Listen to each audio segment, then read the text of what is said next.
गुरु विष्णु भगवान की जय। बृहस्पति देव की कथा। प्राचीन काल में एक बहुत ही निर्धन ब्राह्मण रहता था। उसके कोई संतान नहीं थी। वह नित्य पूजा पाठ करता, परंतु उसकी स्त्री बहुत मलिनता के साथ रहती थी। वह न स्नान करती, न किसी देवता की पूजा करती। प्रातःकाल उठते ही सर्वप्रथम भोजन करती, बाद में कोई अन्य कार्य करती। इस कारण ब्राह्मण देवता बहुत दुखी रहते थे। पत्नी को बहुत समझाते, किंतु उसका कोई परिणाम न निकलता।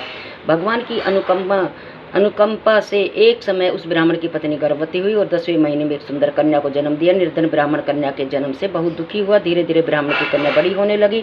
बचपन से ही उस कन्या की रुचि भगवान विष्णु की पूजा में थी। वह प्रातःकाल उठते स्नान आदि करके भगवान विष्णु की पूजा करके मंदिर जाती थी। बृहस्पति को व्रत करके विधिवत पूजा पाठ करती थी। पूजा पाठ के बाद वह पढ़ने के लिए पाठशाला में जाती थी। घर से चलते हुए वह मुट्ठी भर जौ साथ लेकर जाती और पाठशाला के रास्ते में थोड़े थोड़े जौ गिराती चली जाती। जब वह पाठशाला से घर लौटती तो जौ के वह दाने सोने में बदले हुए मिलते। लड़की सभी सोने के दाने बीन लाती थी। एक दिन जब वह सोने के दानों को साफ कर रही थी तो उसकी माँ ने कहा, बेटी सोने के दानों को साफ करने के लिए सोने का सूप भी होना चाहिए। अगले दिन बृहस्पतिवार तो उसने भगवान बृहस्पति देव की पूजा करते हुए प्रार्थना की, हे भगवान, यदि मैंने आपका व्रत विधिवत किया है तो मुझे सोने का सूप दे दो। भगवान बृहस्पति देव ने उसकी मनोकामना पूरी करने का वचन दिया। पाठशाला से लौटते समय उसे रास्ते में सोने का सूप पड़ा हुआ मिला। घर लौटकर सोने का सूप अपनी माँ को दिखाकर वह सोने के दाने साफ करने लगी। उसी समय नगर का राजकुमार उसके घर के पास से गुजरा। उस सुंदर लड़की को सोने के सूप में जो साफ करते देख राजकुमार उस पर मोहित हो गया। महल में लौटकर राजकुमार राजा से उस लड़की से विवाह करने की इच्छा प्रकट की तो राजा ने ब्राह्मण को महल में बुलाकर राजकुमार से उसकी लड़की के विवाह की बात कही। ब्राह्मण तैयार हो गया। धूमधाम से उस लड़की का विवाह राजकुमार से हो गया। दुल्हन बनकर ब्राह्मण की लड़की महल में चली गई। लड़की के चले जाने से ब्राह्मण फिर निर्धन हो गया। उसे कई दिन भोजन भी नहीं मिलता था। बौद्धिक होकर ब्राह्मण के एक दिन अपनी लड़की के पास गया। अपने पिता से निर्धनता का समाचार सुनकर उसने बहुत सा धन देकर पिता को विदा किया।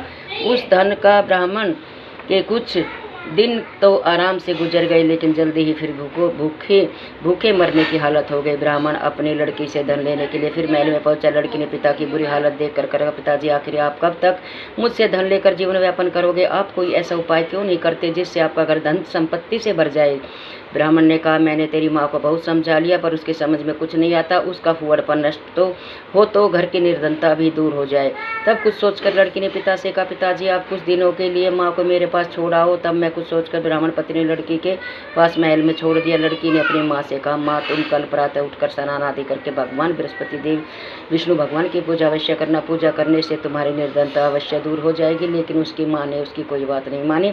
तब क्रोधित होकर लड़की ने अपनी माँ से एक कक्ष में बंद कर दिया। सूर्यदेव के समय माँ को उठाकर जबरदस्ती उसे स्नान कराए और फिर मंदिर में ले जाकर भगवान बृहस्पति देव की पूजा कराई। कुछ दिनों तक ऐसा करने से माँ की बुद्धि में परिवर्तन हुआ और वह स्वयं अपने आप बृहस्पतिवार का व्रत रखने लगी। उसके व्रत रखने से ब्राह्मण के घर में भगवान विष्णु की अनुकंपा से धन की वर्षा होने लगी। दोनों पति पत्नी धन संपत्ति पाकर आनंद पूर्वक जीवन व्यापन करते हुए विष्णु धाम को चले गए।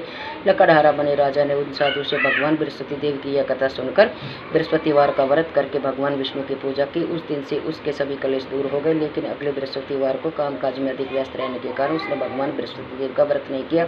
भगवान बृहस्पति देव लकड़हारे से क्रोधित हो गए और उसे भूल की सजा दी। उस दिन नगर के राजा ने नगर में घोषणा करके सबको सूचित किया, प्रत्येक नागरिक मेरे महल में भोजन करने है। जो नहीं आएगा उसे अपराधी मानकर भारी दंड दिया जाएगा। लकड़हारा बने राजा ने उस नगर के राजा की घोषणा तो सुनी, लेकिन जंगल से लकड़ी काट कर लाने और बेचने में देर हो जाने के कारण वह समय पर महल में भोजन करने नहीं जा सका। तो राजा के सैनिक लकड़हारे को पकड़कर महल में ले गए। राजा ने उसे महल के कक्ष में अकेला उस कक्ष में भोजन करा रहा था। तब उसने एक आश्चर्यजनक घटना घटती देखी। देखते देखते वह खूंटी हार को निगल गई। थोड़ी देर के बाद राजा ने हार को गायब देखा तो लकड़हारे को कारावास में डलवा दिया। लकड़हारा मन ही मन अपने भाग्य को कोसने लगा। तभी उसे जंगल में मिले साधु का श्रवण हो आया। थोड़ी देर में भगवान बृहस्पति देव सन्यासी के रूप में उसके सामने प्रकट हुए और कहा कि लकड़हारे, तुमने भगवान बृहस्पति देव की पूजा नहीं, किसी कारण तुम्हें कष्ट हुआ, लेकिन अब चिंता मत करो।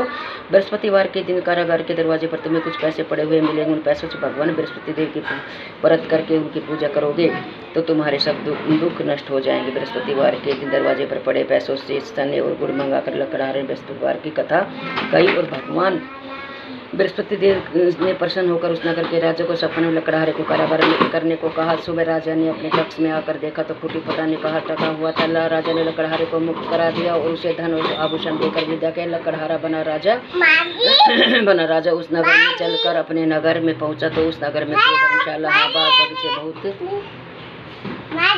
बाग बगीचे देखकर बहुत प्रसन्न हुए। राजा ने किसी से पूछा, ये कुएं धर्मशाला किसने बनवाई? सब ने उसे बताया कि ये सब रानी और उसकी दासी ने बनवाए। राजा महल में पहुंचा तो राजा ने उसका स्वागत किया। तब राजा ने निश्चय किया कि सप्ताह में एक बार तो सभी बृहस्पति देव का व्रत पूजन करते, परंतु मैं प्रतिदिन व्रत करूंगा तथा दिन में 3 बार कथा कहा करूंगा। अब राजा हर समय दुशाले में चने की दाल बांधे रहता था, दिन में 3 बार बृहस्पति देव की कथा कहता। कुछ दिनों के बाद राजा को अपनी बहन की याद आई। एक दिन घोड़े पर सवार होकर राजा अपनी बहन से मिलने चल दिया।